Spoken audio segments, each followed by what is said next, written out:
नमस्कार दोस्तों, welcome to my channel exam store. Friend, आज हम लोग डिस्कशन करने वाले हैं आईएएस सक्सेस स्टोरी के बारे में। तो बचपन से ही थी इनको आईएएस बनने की चाहत, तो इनके बारे में हम लोग जानते हैं इन्होंने कैसे अपनी फर्स्ट अटेम्प्ट में अपना पहला सफलता हासिल किया है। जी हाँ दोस्तों, तो मेरे चैनल एग्जाम स्टोर, अगर आप चैनल पर नए हो तो प्लीज़ चैनल को सब्सक्राइब कर देना, वीडियो को लाइक कर देना और बेल आइकन प्रेस कर देना। तो चलिए हम लोग जान लेते हैं मुस्कान जिंदल जी हैं, जिन्होंने पहले अटेम्प्ट में अपना सपना को पूरा किया है और ये कहाँ से थी और किस तरह से इन्होंने स्ट्रेटजी बनाई थी ताकि फर्स्ट अटेम्प्ट में ही अपना इन्होंने एग्ज़ाम क्लियर किया। पहली बार में ये परीक्षा पास करना अपने में ही एक बहुत बड़ा काम होता है। तो चलिए इसके बारे में हम लोग जान लेते हैं। तो जो मुस्कान जिंदल जी थी, ये कहाँ की रहने वाली थी? हिमाचल प्रदेश के सोनल डिस्ट्रिक्ट से रहने वाली थी और इन्होंने 2019 में यूपीएससी में 27वीं रैंक हासिल की थी। समझ रहे हैं आप लोग?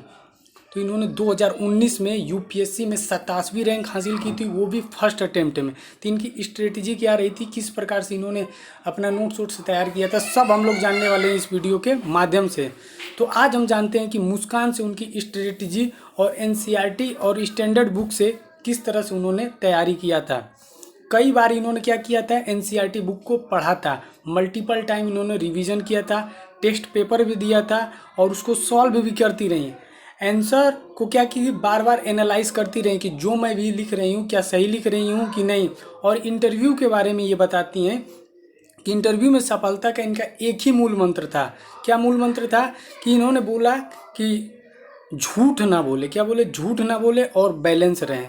तो इन्होंने बताया कि फर्स्ट अटेम्प्ट में मेरा सब कुछ क्लियर हो गया। तो चलिए और भी विस्तार से जान लेते हैं। तो मेरे चैनल एग्जाम स्टोर, अगर आप चैनल पर नए हो तो प्लीज़ चैनल को सब्सक्राइब कर देना, वीडियो को लाइक कर देना, बेल आइकन प्रेस कर देना, जिससे मैं कोई भी लेटेस्ट वीडियो डालूँ उसका नोटिफिकेशन आपको मिल सके। तो चलिए एक और मोटिवेशनल पे मैं आपको दिखाता हूँ। ये देखिए गाइस, खुद के ऊपर विश्वास रखो, खुद के ऊपर विश्वास रखो साहब, फिर देखना है एक दिन ऐसा समय आएगा, घड़ी दूसरे की होगी और समय आपका होगा। तो देखिए कितनी अच्छी बात लिखी गई है कि खुद के ऊपर विश्वास रखो, फिर देखना एक दिन ऐसा आएगा कि घड़ी दूसरे की होगी और समय आपका होगा।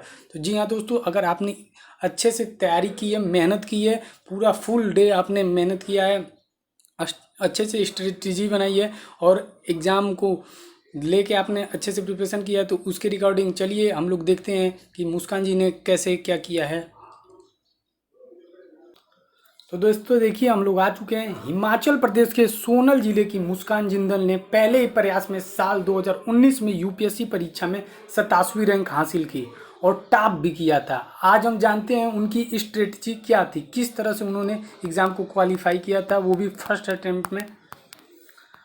तो देखिए, यूपीएससी परीक्षा में सफलता हासिल करना ही बड़ी बात है। ऐसे में अगर कोई पहली बार में ये परीक्षा पास कर ले तो उस पर टॉप भी कर ले तो कहना ही क्या है। आप लोग खुद सोचिए कि इतनी बड़ी परीक्षा होती है, इसके लिए किस तरह से स्ट्रेटजी बनाई जाती है कि फर्स्ट बार में फर्स्ट अटेम्प्ट में इन्होंने क्लियर किया था। कुछ ऐसा ही कारनामा कर दिखाया था इस बार की मुस्कान जिंदल ने।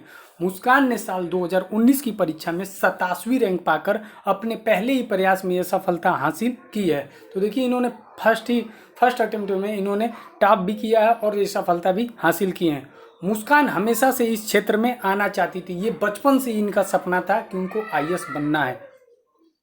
इसलिए उन्होंने अपनी पढ़ाई की जो दिशा थी सदा ऐसी ही रखी जिससे उन्हें आगे चलकर फ़ायदा मिले। तो इन्होंने देखिए दोस्तों, ये पढ़ाई की जो दिशा थी सदा ऐसी ही रखी जिन्हें आगे चलकर मदद मिले और फ़ायदा भी मिले। उनकी शुरुआती पढ़ाई लिखी सोनल के बिद्दी से हुई, जहाँ से उन्होंने क्लास 12 तक पढ़ा। तो ये भी सोनल डिस्ट्रिक्ट से ही इन्होंने 12th तक अपना पास किया। इसके बाद एसटी कॉलेज चंडीगढ़ से उन्होंने बीकॉम ऑनर्स की पढ़ाई पूरी की। उसके बाद वो कहाँ, चंडीगढ़ चली गई और वहाँ से बीकॉम ऑनर्स की पढ़ाई पूरी की। ग्रेजुएशन लास्ट ईयर से ही समय निकालकर 4 से 5 घंटे यूपीएससी परीक्षा की तैयारी करने लगी थी। तो इन्होंने देखिए गाइस, इन्होंने कैसे स्ट्रेटजी बनाई। इन्होंने लास्ट ईयर से ही समय निकालकर 4 से 5 घंटे, कितने, 4 से 5 घंटे यूपीएससी परीक्षा की तैयारी करने लगी थी। जब इनका ग्रेजुएशन पूरा हुआ उस समय उनकी उम्र कम थी और उन्हें यूपीएससी की तैयारी भी करनी थी। उम्र कम थी और उनके ऊपर कोई प्रेशर भी नहीं था और उन्होंने यूपीएससी की तैयारी करना तभी से स्टार्ट कर दिया था, जो 4-5 घंटे देती थी। दोनों ही कारणों से उन्होंने 1 साल का ब्रेक लिया और दिन रात पढ़ाई में जुट गए। मुस्कान ने शेयर की अपनी स्ट्रेटेजी की कैसे उन्होंने इस परीक्षा में पहली बार में सफलता पाई। मुस्कान कहती हैं कि जब यूपीएससी की तैयारी शुरू की तो कभी खुद की तुलना उनसे नहीं की जो कई सालों से तैयारी कर रहे थे। तो बहुत लोगों के मन में ऐसा आता है कि वो 7 सालों से, 5 सालों से, 3 सालों से कर रहे हूँ, उनका नहीं हुआ था, क्या मेरा हो सकता है। तो ये वहम है, आप लोग इसको निकाल दीजिए। मुस्कान जिंदल जी से आप लोग प्रेरणा ले सकते हैं कि उन्होंने कभी भी तुलना नहीं की, वो लगातार अपनी तैयारी पे भरोसा रखी और तैयारी मेहनत के साथ करती रहीं। तो कई सालों से तैयारी कर रहे हैं, जो ज़्यादा आगे निकल चुके हैं। वे कहती हैं कि उन्होंने हमेशा खुद पे भरोसा रखा और यह मानकर चली कि किसी और का नहीं पता, वे पहली बार में ये परीक्षा क्रैक कर सकती हैं। और अपने नोट्स, किताबों आदि को भी किसी से कम नहीं समझा। वे बार बार एक बात दोहराती हैं कि नंबर ऑफ रिस्पॉन्स सीमित रखें पर उन्हें बार बार रिवाइज करें। तो मैं भी ये आपसे सलाह देना चाहूँगा कि आप लोग 10 बुक को पढ़ने से अच्छा है एक ही बुक को 10 बार पढ़िए, इससे आपको काफ़ी अच्छा रिस्पॉन्स मिलेगा। और ये भी देखिए, मुस्कान जिंदल जी भी बता रही हैं कि आपको ज़्यादा सोर्सेज नहीं रखने हैं, जो है सीमित रखें, उसको ही बार बार रिवाइज करें। यहाँ तक कि वे अपनी सफलता का क्रेडिट ही रिवीजन को ही देती हैं। तो MTR आपको भी अपने जीवन में पर डे फॉलो करना है, बलिदान करना ही पड़ेगा। यूपीएससी बलिदान मांगती हैं। तो MTR का मतलब होता है मल्टीपल टाइम रिवीजन। उन्होंने अपनी किताबें बिल्कुल सीमित रखी, उन्हें बार बार पढ़ा। शुरू में प्री और मेंस की तैयारी इंटीग्रेटेड की। जब प्री में केवल 2 महीने रह गए तो सिर्फ प्री पर आ गई। उससे पहले वो दोनों एक साथ करती थी। जब प्री का पेपर 2 महीने पहले रह गया तो वो सिर्फ प्री पे आ गई। इन दोनों महीने में केवल प्री के लिहाज से उन्होंने क्या किया, तैयारी किया। मुस्कान न्यूज पेपर हमेशा से पढ़ती आई हैं, उस पर भी जब यूपीएससी की तैयारी शुरू की तो इस ओर ध्यान देने लगी।